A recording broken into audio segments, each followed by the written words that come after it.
At the beginning of the movie, we see a young woman named Jessica Murdoch running and moving carefully toward her house, trying not to get noticed. There's blood on her face, which shows she was involved in some kind of fight, and it looks like it was a serious one. When Jessica gets home, she cleans her face and then looks at her wedding ring. Suddenly, she realizes that armed men are trying to break into the house. In a desperate attempt to avoid being killed, Jessica quickly escapes through the window. After wandering the streets for a bit, she finds a parked truck, hides inside it, and manages to escape the city. Then we see Alyssa Gray taking her medication, and she clearly looks sick. She's the lead assistant assigned by her boss, Raymond Reed, to find and capture Jessica. It's clear that Alyssa used to be a bounty hunter, and the job requires total commitment. Because of that, she hasn't been able to maintain relationships, and she doesn't take vacations since she's completely absorbed in her work, to the point that she has no personal life. Raymond tells her they've received a new contract to capture Jessica, who is on the run, and says they almost caught her before she crossed the border. We see Alyssa's hand shaking as she signs the file.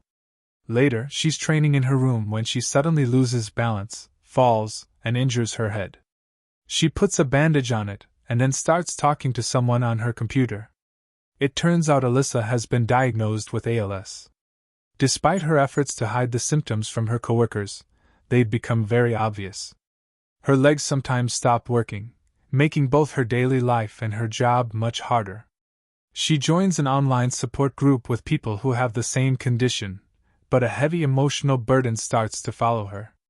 For someone as active as a bounty hunter, losing her physical and mental abilities feels worse than death. In one of the sessions, a counselor suggests she reach out to her family, but she says she's not in contact with anyone. When another patient hears the sadness in her voice, he asks if she's thinking about ending her life. Sadly, she says yes. He tries to comfort her, telling her that misery is powerful, but acceptance is stronger. We go back to Jessica, who wakes up in the morning and finds the truck parked next to a store. She gets out, steals some food and a map, and heads toward the forest. She eats some cookies and finds an old abandoned house to spend the night. She looks at her ring, and while sleeping, she dreams about being captured and locked up. Meanwhile, Alyssa and her team continue searching for Jessica by reviewing surveillance footage and tracking call records. One of the team members, named Vince, finds a video of her hiding in the truck and informs Alyssa of her location. Alyssa decides to go after her, and her hand is still shaking. The next morning, Jessica goes to a nearby house and steals some soup, but she gets caught by an old man named Frank, a farmer and the homeowner. He forgives her and even invites her to have breakfast. Jessica eats quickly, clearly starving. She meets his wife, Jenny, and tells her she's just traveling. Jenny offers her a shower, and Jessica agrees, but instead she steals some medicine from the cabinet. Before she leaves, Jenny tells her that Frank can drive her anywhere she wants. Jessica asks Frank why he's helping her, and he says he's retired and just wants something to fill his day. They travel together, and Frank drives her north. After a full day of driving, the road ends, so Jessica decides to continue on foot toward the Canadian border. Before she leaves, the old man gives her a bag full of food and clothes and tells her she can come back if she needs help. Jessica is very grateful and thanks him before continuing her journey. After walking for a few hours, she stops in the forest to spend the night. Then we see a flashback of her with her husband Ian in the woods, where they were playing. Jessica sees a dog and decides to give it water and food, but Ian warns her not to because it might be dangerous. She doesn't listen. Jessica wakes up from the dream and continues her journey. In the morning, she finally reaches a small border town. She goes into a local bar and talks to the owner, Molly, asking for a job. At first, Molly says there's no work, but after Jessica insists, she gives her a job washing dishes. At night, while Jessica is doing the dishes, Molly comes to talk to her. When she notices the wedding ring on her finger, she asks if she's married. Jessica tells her it was a gift from her husband. During their conversation, Molly misunderstands and thinks Jessica is trying to start a new life away from her husband, especially since Molly herself was once in an abusive relationship. After work, The two new friends leave the bar, and Molly asks Jessica where she's staying. Jessica says she'll find a motel, so Molly kindly invites her to stay at her place. Later, we see Alyssa trying to use a cane to keep her balance while talking to Vince. He says he talks to her more than he talks to his wife because of the nature of their work. Alyssa says their job doesn't allow for vacations and that she truly loves what she does. Then she notices photos on the wall showing her with Jessica, Ian, and the dog that has now died. After that, Alyssa receives a call from Raymond asking her to find Jessica as quickly as possible.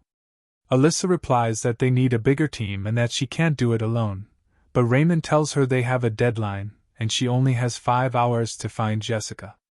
Then we see another flashback where Jessica has a rash on her leg. Ian tells her it's because of the dog and shows her his own rash, which looks serious. We return to Jessica after she accepts Molly's invitation, where Molly tells her she always wanted to travel and explore the world. Jessica says she came from a small town and feels like now is the right time to do that.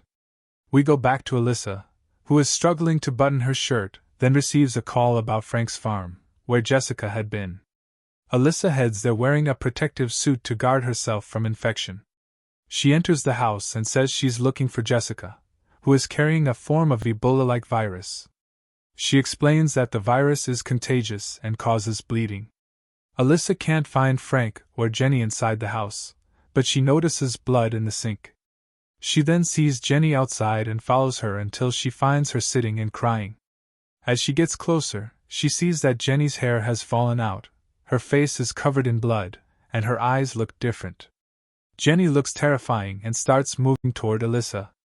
Alyssa tries to run, but Frank attacks her from behind, and he's infected too. Alyssa shoots both of them and kills them to save herself. We then see another flashback where Ian, Jessica's husband, is coughing up blood at night, and his rash has turned into something much worse. Jessica is terrified and calls an ambulance, which takes Ian somewhere else, while Jessica is taken away by unknown people. Jessica is then seen locked in a room in a lab basement, where she's being given food. When the guard comes to bring her food, he finds the room dark and decides to check inside. Jessica takes the opportunity to sneak past him, but he catches her. During her attempt to escape, she kills him using a lamp from the room. She then hears Ian's voice in another room. He now looks like Jenny and begs Jessica to help him get out, but she can't open the door and decides to leave when she hears another guard approaching. Alyssa asks Raymond about the virus, and he tells her it was in the dog that escaped from the lab, the same dog Jessica and Ian found. He explains that the virus chose Jessica to be its host and that Frank and Jenny had to be killed to stop it from spreading. Alyssa is upset and asks for more details. Raymond explains that the virus spreads through saliva, vomit, and blood, and symptoms appear within 2 days of contact. He also says Jessica is a carrier but isn't affected by it. Raymond insists Alyssa must find Jessica quickly before she spreads the virus further.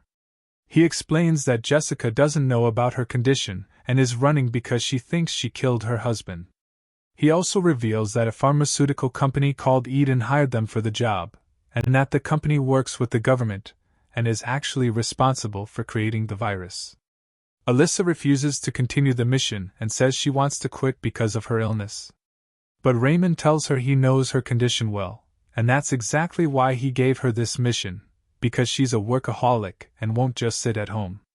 He orders her to find Jessica, dead or alive. The next morning, Jessica decides to go to the market to see Molly, but when Molly doesn't respond, she assumes she's asleep and leaves. In reality, Molly has already been infected, and her body has changed, leaving her unable to move. Vince finds a video of Jessica posted by a customer at the bar, and the team is alerted to her location. While Jessica is at the market, she stops to look at a cat, and Alyssa spots her from her car. Jessica notices Alyssa and immediately decides to leave, but Alyssa starts chasing her. Alyssa runs after Jessica and tries to stop her, but she loses her balance and falls to the ground. She gets back up and realizes her glove is torn and that she's been injured, while Jessica manages to escape. Jessica returns to the house and finds Molly changed, covered in blood on her bed. Meanwhile, Vince and Raymond inform Alyssa that the town is small and doesn't have many surveillance cameras, so she tells them to gather information about Molly's relatives to help locate Jessica. Jessica cries and decides to pack her clothes and leave, but she hears a noise coming from Molly's room. She goes to check, and when she opens the door, Molly attacks her and tries to eat her. Jessica runs downstairs, with Molly chasing her. She grabs a pan and strikes Molly on the head, killing her. Jessica breaks down in guilt and notices that her own hair is starting to fall out. Vince manages to find Molly's address, and Alyssa arrives at the house, seeing the body through the window. She puts on her protective suit and prepares to go inside. Raymond tells her to wait for backup and not to enter, but she ignores him and goes in, where she finds Jessica. Alyssa points her gun at Jessica and tells her about the virus she's spreading. Jessica says she's sick too, and we see that all her hair has fallen out and her face has changed. Alyssa tells her not to move until backup arrives, but Jessica doesn't listen and moves closer. Alyssa immediately shoots her, injuring her. Jessica tries to run, and Alyssa chases her, shooting again to stop her by any means necessary. She then tells Jessica they need her blood to create a vaccine. Jessica says she just wanted to see the world and realizes that many people have died because of the infection she spread. Jessica tries to run again, but this time Alyssa shoots her in the head and kills her. Alyssa breaks down in tears, informs her team, then approaches Jessica and holds her hand, trying to comfort her in her final moments. Later, we see that the team erased all information about Jessica from the internet. Then we see Alyssa at her home, where a supervisor visits her and explains the changes she will have to make due to her health condition. While talking to her, he starts coughing, and Alyssa notices it, suggesting that she may have become a new carrier of the virus and has begun spreading it. And that's how the movie ends. Thanks for watching, and don't forget your opinion matters. Please like the video, leave your thoughts in the comments, and subscribe to the channel.